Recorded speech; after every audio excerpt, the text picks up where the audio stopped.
Hi, I'm Emily and welcome to PetiteKnit.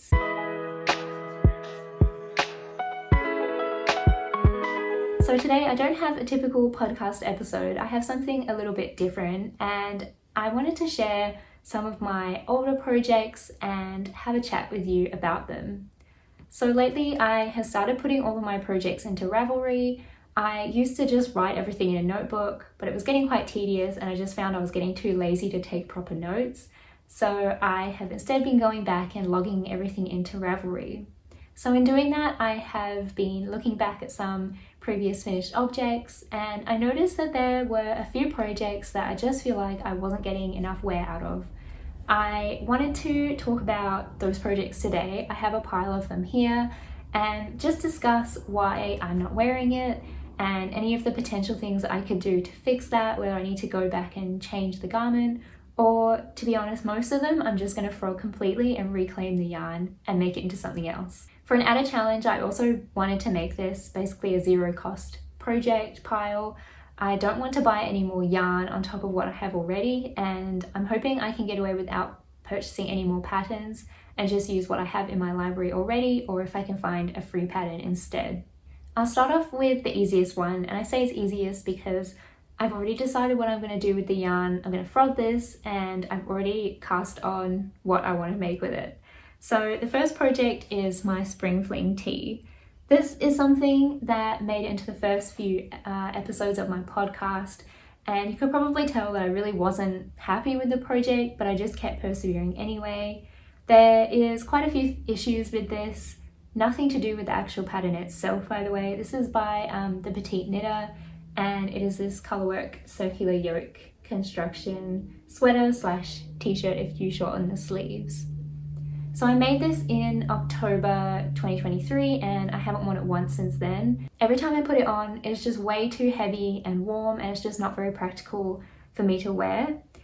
The yarn that I used is the Drops Baby Merino, and I did hold it double to get closer to gauge. I think I was still quite above gauge, but holding it single was just not anywhere near close enough, and the fabric was just way too holey. I don't really like how it looks in the colorwork, and I also added short rows, which is kind of annoying that the tension between working flat and in the round is so different. So that also bothers me, and overall it's just not a garment that I feel like fits into my wardrobe or my lifestyle very well. I would love to make this in a more suitable yarn and make it long sleeved into a sweater. So I have about 350 grams of the grey yarn and 100 grams of the white yarn. The Drops Baby Merino is a sport weight yarn, so I was having a look through my library to see what patterns I could potentially use for this. As soon as this one pattern popped into my head, I couldn't get the idea out and I was really excited, and that's why I've already cast it on. So I'm going to frog the grey yarn and instead knit it into the All My Figured dress, but instead of the dress, I'm going to cut it off into a sweater. So this is a pattern by Stine Jørgensen. I'm probably saying that incorrectly, but she is a designer that I've been following on Instagram for a while, and I think it was the dress pattern that originally led me to this designer, and I really love the dress. I made it, I think in June 2022. I was off work for a week with COVID. It was back when you had to take the whole week off if you tested positive to the virus. And even though I wasn't feeling unwell, I had to sit at home. And I'm really glad I actually had that project because it was really fun and engaging to knit. And because I wasn't feeling that unwell, it was nice to keep my mind occupied when I was just stuck at home for a whole 7 days. Ever since I've made the dress, I have been wanting to make a sweater for something to wear a little bit more every day. I do get a fair amount of wear out of the dress. Obviously, I can only really wear it in the cooler months because I held it with a strand of the Camarosa Midnight Sol, the same yarn that I use for this sweater actually, and I also held it with a strand of fingering weight bamboo tencel yarn that was actually recommended in the pattern. I was pretty confident I could meet gauge with the Drops Baby Merino, and I actually did a gauge swatch already. Even though I haven't frogged that yet, I had a little nugget of yarn left over, and as soon as I had that project idea in my head, I just wanted to cast on and I was really excited. So here is the gauge swatch. I'm quite happy with the look of the fabric. I did use some frogged yarn because I've actually already frogged this yarn before I made it into the Springfling tee, so this was super curly anyway. But yeah, it looked quite messy before I blocked it, but then blocking it has just smoothed everything out, which I guess is the wonder of superwash merino. So that is my swatch, and here is what I have done so far. It's quite hard to wrap your head around how it's going to look. It's definitely one of those projects that looks better when it's all done.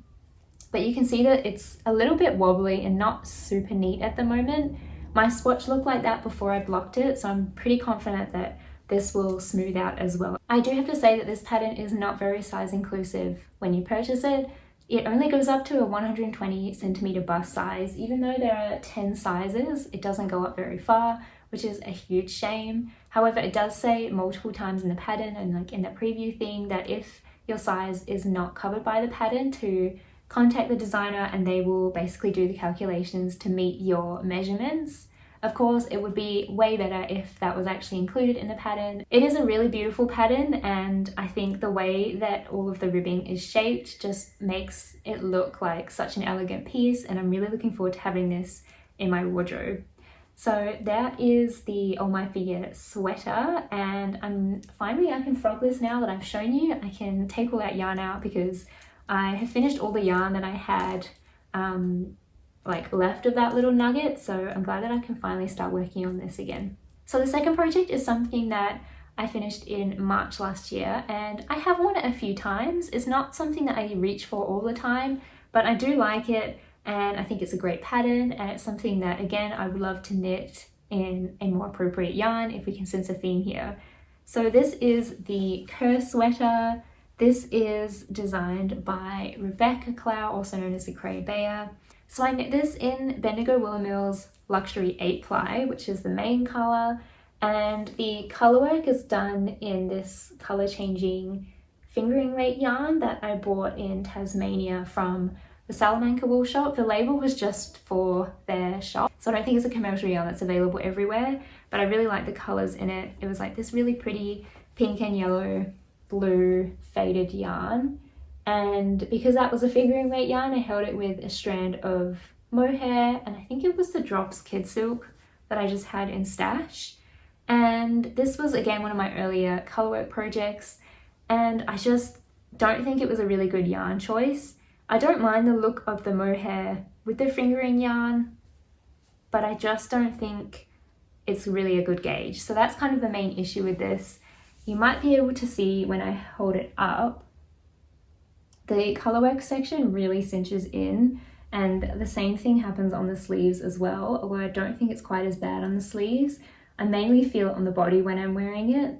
If it was just a visual thing, probably wouldn't mind so much, but because I can feel it on my body where it's tighter and it has the mohair in it, which I hate the feeling of mohair against skin.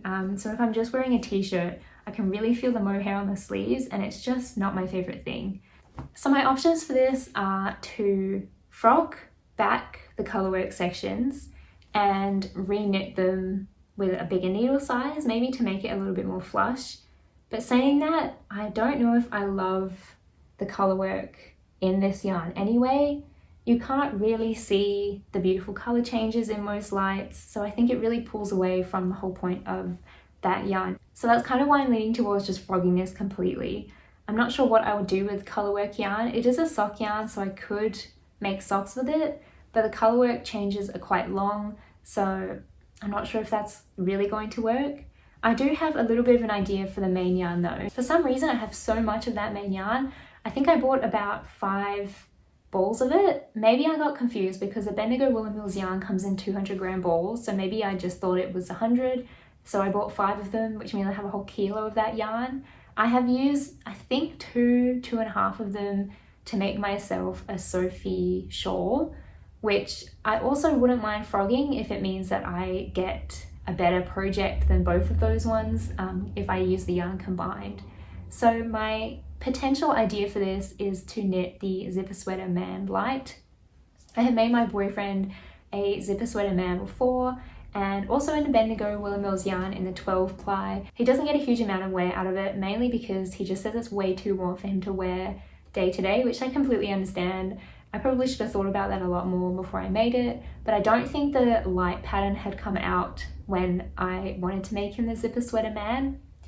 So now that that pattern is available and that idea is in my head, I'm kind of thinking about using the yarn to make him one of those instead. I think that colour would suit him a lot more, and being a DK weight version, he might get a bit more wear out of it. The only caveat is that I don't own the Zipper Sweater Man Light pattern. I only own just the regular worsted weight version. I'm a little bit hesitant to buy that pattern as well. Like I said, I want to challenge myself and see if I can not add any costs onto these projects. I'm hoping that I might be able to play around with that pattern and see if I can modify it in order to get a good gauge and also a size that will fit him properly. So those are my options for my Kerr sweater. I am kind of leaning towards frogging it.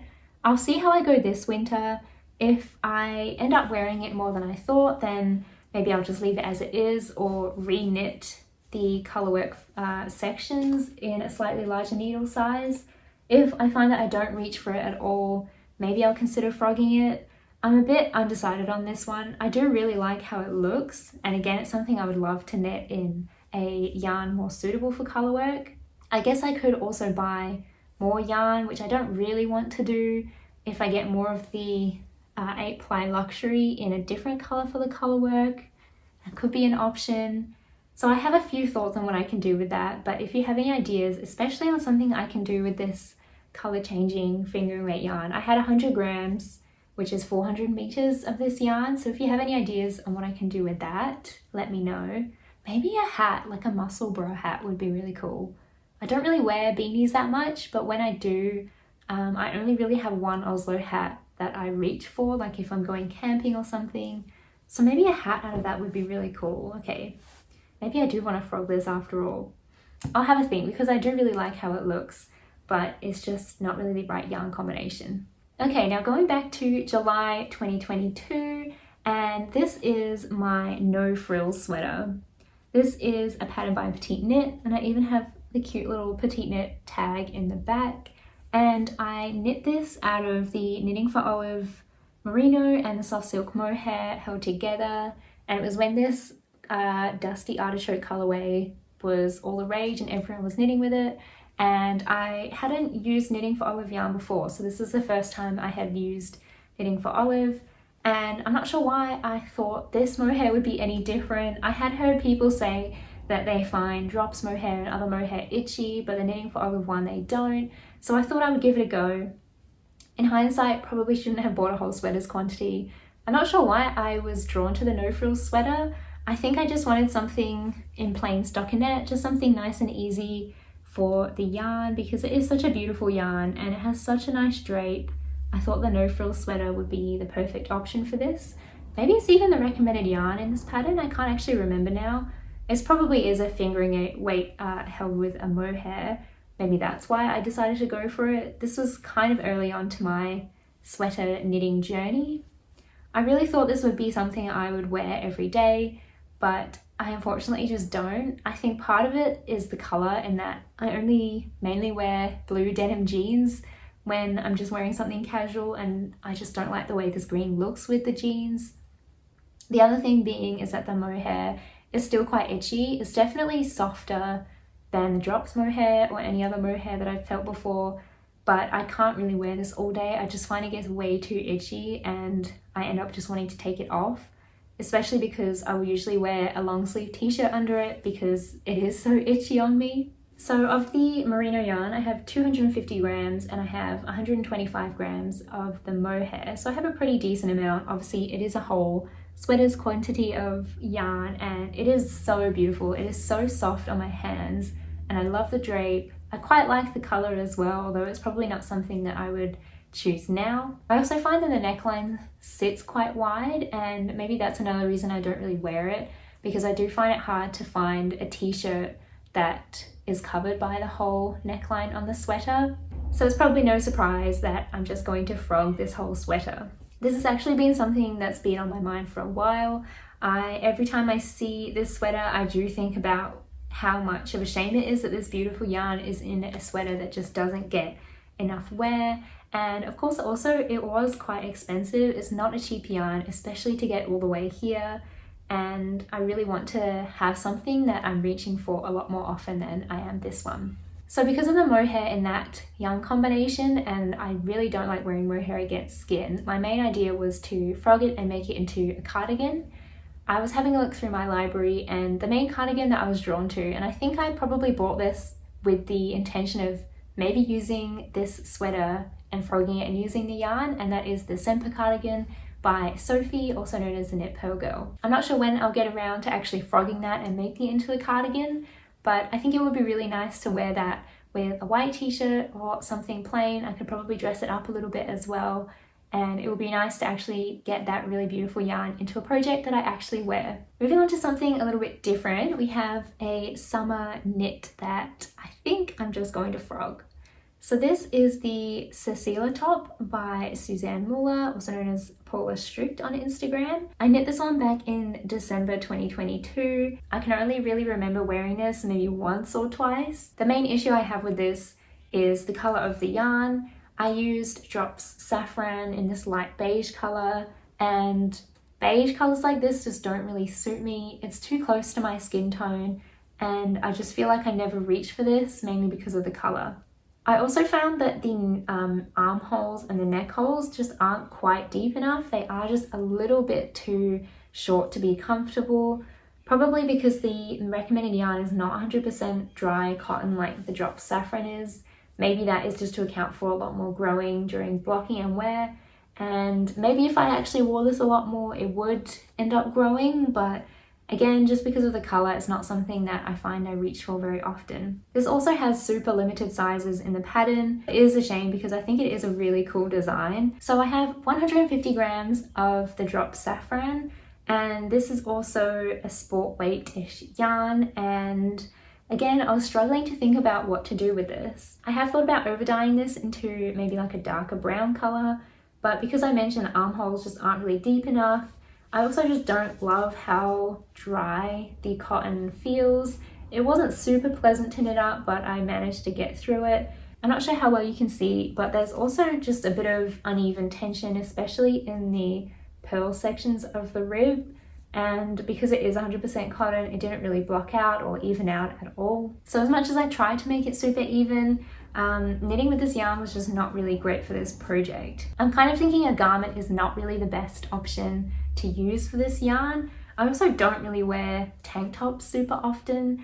I'm just not really comfortable wearing them, so I don't think I have enough yarn to make a t-shirt or anything with a bit more coverage. So instead of a garment, I changed gears and started thinking about an accessory that I could use this yarn for, and I was watching the Those Twins Who Knit podcast, which is such a beautiful podcast. I really like all of the projects that they make, and I can't remember who it was, but someone was making the Tide Loops bag, or it was like a tote bag by Other Loops, and that really got me inspired to thinking that I could use this cotton yarn to make a bag instead. That one is a pay-for pattern, I'm fairly sure, and I also think this yarn would be a little bit too thick and I might not have enough to make that pattern. So instead I was having a look around for some free patterns that I could use to make a really cool bag, and the one that I am most leaning towards at the moment is the Dumpling bag designed for Purl Soho.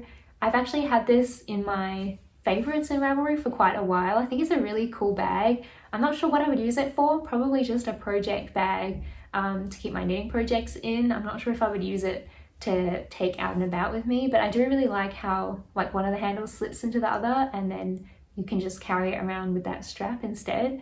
I really like the construction of it. It looks really interesting, so I'm thinking I will probably frog this and make it into one of those instead. I do have one more project that I'm most likely going to frog, and this wasn't in my notes. I actually forgot that I had this until I went to pull out my other projects, and then I found this one in actually a bag. It was shoved in a bag of I don't know what to do with this, and probably will frog it, but I don't really know what I want to do with the yarn.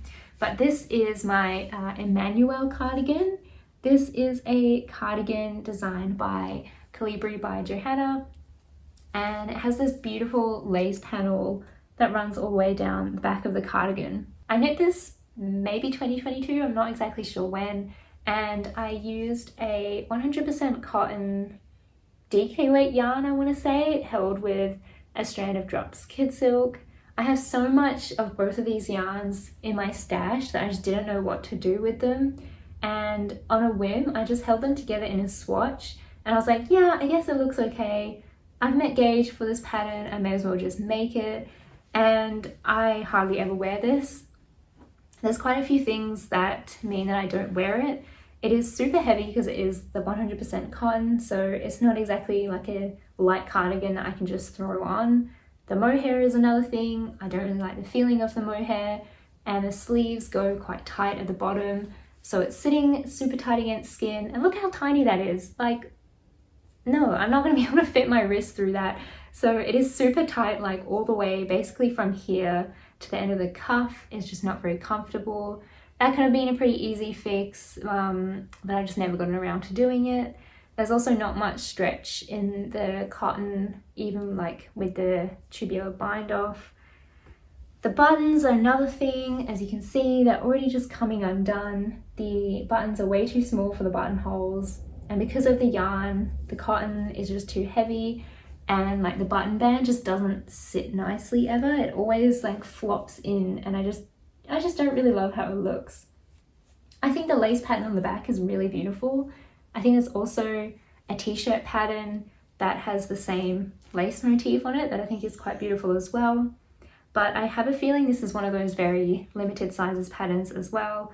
Before, like, I want to say probably before last year, it wasn't really something that I considered very much when choosing a pattern, but definitely now I really try to only stick to patterns that have a good amount of sizes, because what's the point of making your clothes if they're not going to fit you? So I have a few thoughts on what I can do with this. I could just frog the whole thing and then try and decide what to do with the yarn. I would probably try and separate the strands out, because it is cotton, it's quite smooth, so I don't think it should be too hard to separate the mohair from the main cotton strand, and then maybe make a blanket with the cotton. I'm not sure. Maybe if someone in my family or friendship group has a baby, I can make a blanket with it. That's not a bad idea. No one has a baby or is pregnant at the moment, but I could hold on to it until then. And then with the mohair, I don't know, maybe hold on to it to make another cardigan with like a wool strand instead. Or I could try and fix this up a little bit. I would definitely need to frog back the sleeves, and they are like balloon sleeves, so I think I'll just chop off the decreases here and then just knit straight and then go into the ribbing maybe. And I would also need to fix this button band somehow. It is just knit as you go, so that would mean I would have to rip back the whole thing anyway, wouldn't it? Like if I wanted to pick up and do a double knit button band, I would have to rip the whole thing back anyway, because the buttonholes are like way too big. So I'd have to get new buttons, but I don't want to spend any money. So you see my problem. This is why this was just shoved into a bag. I think it's a beautiful pattern. Again, just not the yarn. The yarn is just not suitable for the pattern. So I'm kind of leaning towards just frogging it and maybe just knitting the grey into a blanket, and then the mohair I can hold on to for something. Maybe I'll do that. I do think the buttons are really cute as well. They're just from Spotlight, like they're just plastic buttons, but I'd love to reclaim them and put them into a different cardigan instead. Maybe I could use them in this Salerno cardigan. That would look quite cute together. Maybe I'll do that. Sorry, friend, I think it seems like you're actually going to get frogged after all. Okay, so that's a lot of frogging that I have to do, and I'm not making any promises that this will get done anytime in the near future, but I have two final projects that I'm going to group together because they're the same pattern and I have the same issues with both of them. So they are my Tolsta tees. So I have this DK weight version. This is a pattern also by Rebecca, the Crayobear as well. And this was the first one that I made. And I knit this in a wool and silk blend with the stripes as well, which is a wool and cotton blend. I have a fingering weight version, which is knit in the Knitting for Olive pure silk. And this is made, I think both of these made an appearance on the podcast. And I think I said for both of them, the same thing is that there's just not enough short rows in this pattern to be comfortable for me to wear and on my body. Holding it up, you can see how the front neckline is barely lower than the back. And I just find when I'm wearing it, it's constantly sliding down my back and it really annoys me. I did put some elastic in this neckline just to try and cinch it in a little bit, which has definitely helped, but yeah, it's just not really ideal. I also think the ribbing accents is just not my favorite thing on summer t-shirts. You can see it cinches in ever so slightly. I could maybe fix that with blocking, but it's just not really my favorite look. I much prefer the one that I did in pure silk with the folded edges. I think it's just a lot more of a cleaner and more polished look, and I really prefer especially the neckline on this. I really love the folded neckline. Again, it's just annoying that the short rows just barely make the neckline lower in the front, so it's definitely something I'll consider for my next versions. So I don't really want to frog either of these, but I guess the only way I'm going to make them into wearable garments would be to basically frog back the entire thing and add more short rows, which is kind of a shame because I really love how it looks. Every time I put it on, I'm like, this is so cute. I love how it looks. And after like a couple of hours of wearing it, I'm like, this is so annoying. Like, it's always sliding back. I'm always adjusting it. And then I feel like the back of my neck is getting cold and it's just kind of annoying. So I think eventually I'm just gonna have to suck it up and rip both of these beautiful t-shirts back and add more short rows into them. I think on this one, I might also do the same modification as my pure silk version and do folded necklines and cuffs and hem at the bottom as well. I'm quite happy with the length of these, and I think the stripes are so cute. I love the color combination on this as well. It's just that neckline is just really what stops me from wanting to wear it more often. My pure silk version is also, I think, in a size smaller for some reason. Maybe I was worried about running out of yarn, but I do have a decent amount of the pure silk left that I would like to use. So I'm kind of thinking I need to make the sleeves a little bit longer and maybe add a tiny bit of length onto the body. I was nervous that the pure silk would grow a lot. I've heard everybody say that, but I just found that it hasn't grown as much as I thought it would. It definitely did with blocking, and maybe if I'm wearing it a lot more it would. This is also knit at a fairly loose gauge, so it's a pretty drapey, open fabric as it is. Maybe things that are knit at a tighter gauge in this yarn grow a lot more. I'm not really sure, but I've had a super good experience with this yarn. Not growing out a ton, which is kind of what I expected, so therefore it is a tiny bit too small.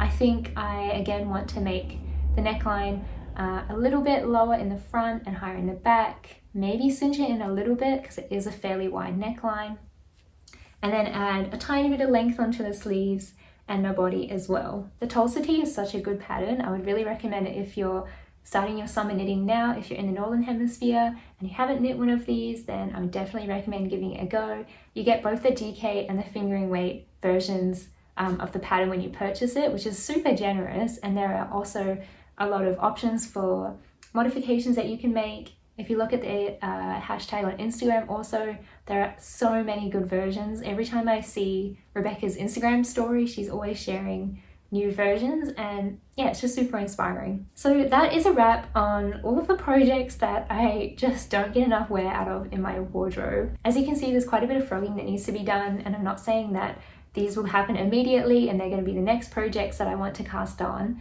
but it's definitely something I'm going to keep in the back of my mind when I want to go and purchase new yarn, and that maybe I can reclaim yarn that I'm just not wearing and knit it into something that will get a lot more love. As I said, for most of them, it's nothing to do with the pattern. I don't think any of them are bad patterns at all.